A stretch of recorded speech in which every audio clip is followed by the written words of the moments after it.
નમસ્કાર. શૈક્ષણિક મનોવિજ્ઞાનમાં આજે વિશિષ્ટ બાળકોનો જે ટોપિક છે ટાટની તૈયારીઓમાં એનો અભ્યાસ આપણે કરીશું.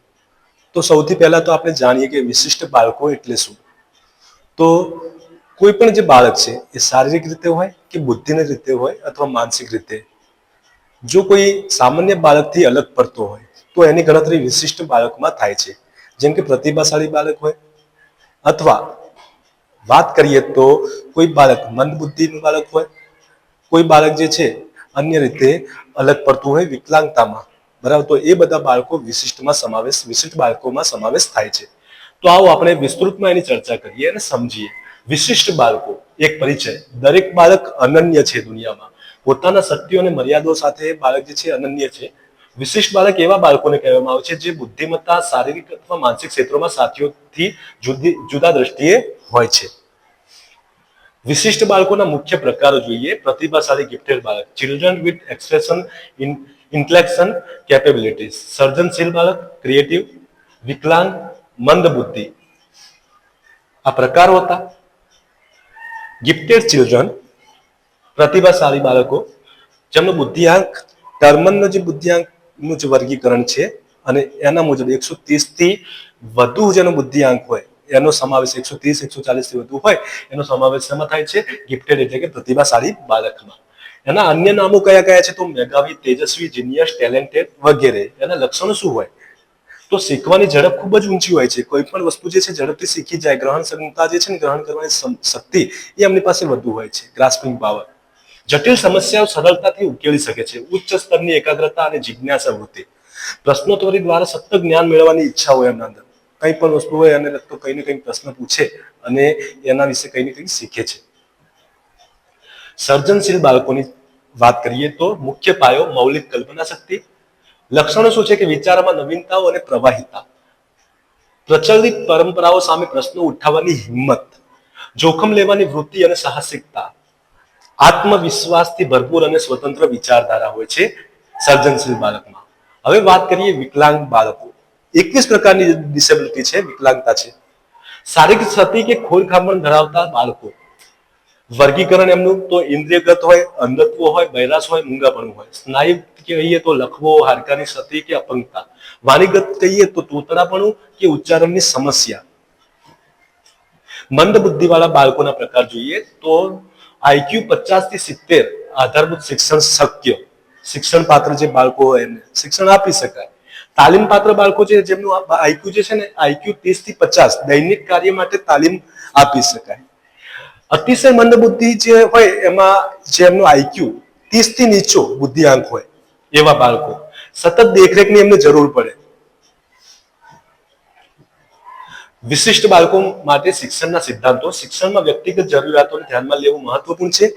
એથી જ નવીન શિક્ષણ પદ્ધતિઓ, ઓડિયો વિઝ્યુઅલ એડ્સ અને પ્રેમળ વાતાવરણ વિખેરવાની જરૂર છે, જેથી બાળકોને શ્રેષ્ઠ શિક્ષણ પ્રાપ્ત થાય. શિક્ષક અને વાલીની ભૂમિકા. બાળકોની શક્તિઓને ઓળખી તેને ખીલવવાની તક આપવી. લઘુતા ગ્રંથિ કે હતાશાનો ભોગ ન બને તેનું ધ્યાન રાખવું. જરૂર જણાય ત્યાં વ્યવસાયિક તાલીમ અને માર્ગદર્શન આપવું. સફળતાના કિસ્સા વિશિષ્ટ બાળકોમાં. સફળતા કિસ્સા દર્શાવે છે કે યોગ્ય માર્ગદર્શન સાથે દરેક વિશિષ્ટ બાળક પોતાને માત સહયોગી વાતાવરણ શીખી શકે અને પોતાની શક્તિઓને વિકસિત કરી શકે છે. તો આશા રાખું છું તમને વિશિષ્ટ બાળકોનો જે આ ટોપિક છે શૈક્ષણિક મનોવિજ્ઞાનમાં એ સંપૂર્ણ રીતે ખ્યાલમાં આવી જ ગયો હશે. એને લગતા થોડા ઘણા આપણે પ્રશ્નો જોઈએ અને એના સિવાય વિશિષ્ટ બાળકોમાં એક અગત્યનો પોઈન્ટ, અગત્યનો ટોપિક સમાવેશી શિક્ષણ, એના લગતા પણ પ્રશ્નો મેં અલગથી મૂક્યા છે. એનો પણ આપણે અભ્યાસ કરીશું. તો ચલો જોઈએ પ્રશ્નો. વિશિષ્ટ બાળક કોને કહેવાય? કે જે બાળક પોતાની વય કક્ષાના અન્ય બાળકોની સરખામણીએ કોઈ ચોક્કસ ક્ષેત્રમાં વિલક્ષણતા ધરાવતું હોય. એ ચડિયાતું હોય કે ઉતરતું, તેને વિશિષ્ટ બાળક કહેવાય. કોઈ બાળક પ્રતિભાશાળી છે તો એ બાળક પણ વિશિષ્ટમાં ગણાય, અને કોઈ બાળક મંદ બુદ્ધિ અથવા વિકલાંગ છે તો એનો સમાવેશ પણ વિશિષ્ટ બાળકમાં થાય. આ એની વ્યાખ્યા છે. પ્રતિભાશાળી ગિફ્ટેડ બાળકનો બુદ્ધિઆંક કેટલો હોય? તો એ તમને ખ્યાલ હોવો જોઈએ કે ટર્મનના મુજબ 130 થી વધુ હોય આઈક્યુ, એ પ્રતિભાશાળી બાળકમાં ગણાય. સર્જનશીલ બાળકોનો મુખ્ય પાયો કયો છે? તો સર્જનશીલ બાળકોનો મુખ્ય પાયો તેમની મૌલિક કલ્પના શક્તિ અને નવીન વિચારો છે.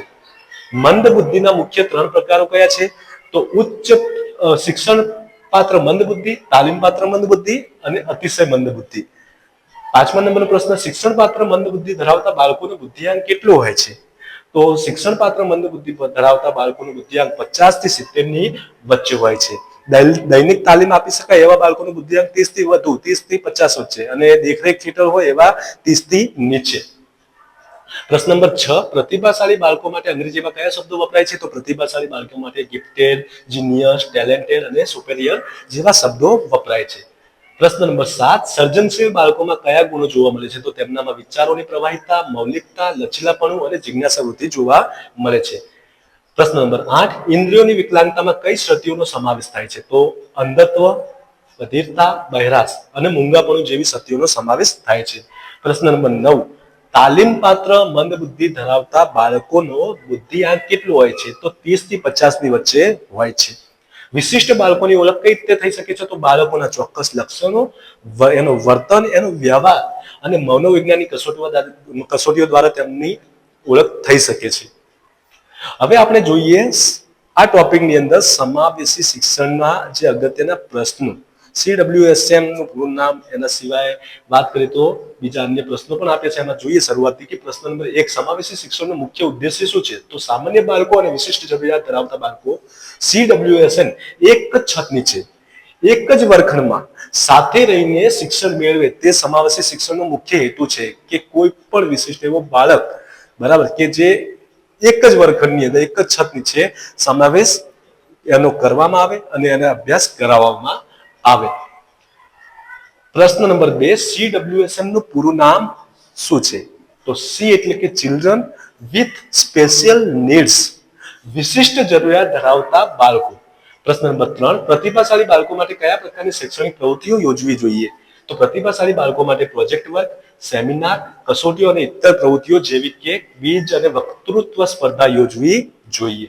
પ્રશ્ન નંબર 4, મંદ બુદ્ધિ બાળકોના શિક્ષણ માટે કયો સિદ્ધાંત ઉપયોગી છે? તો મૂર્ત પરથી અમૂર્ત તરફ અને સરળ પરથી કઠિન તરફના સિદ્ધાંતો મંદ બુદ્ધિ બાળકો માટે સૌથી વધુ ઉપયોગી છે. પ્રશ્ન નંબર 5, સમાવેશી શિક્ષણમાં શિક્ષકની ભૂમિકા કેવી હોવી જોઈએ? તો શિક્ષકની ભૂમિકા એક સહાયક, ફેસિલિટેટર તરીકેની હોવી જોઈએ, જે બાળકની મર્યાદાઓને સમજી તેને પ્રોત્સાહન પૂરું પાડે. તો આશા રાખું છું કે તમને ટાટની તૈયારીઓમાં આ શૈક્ષણિક મનોવિજ્ઞાનમાં વિશિષ્ટ બાળકોનો જે ટોપિક હતો એ સંપૂર્ણ રીતે ખ્યાલ આવી જ ગયો હશે. હવે પછી શૈક્ષણિક મનોવિજ્ઞાનમાં એક નવા ટોપિક સાથે આપણે ફરીથી મળીશું.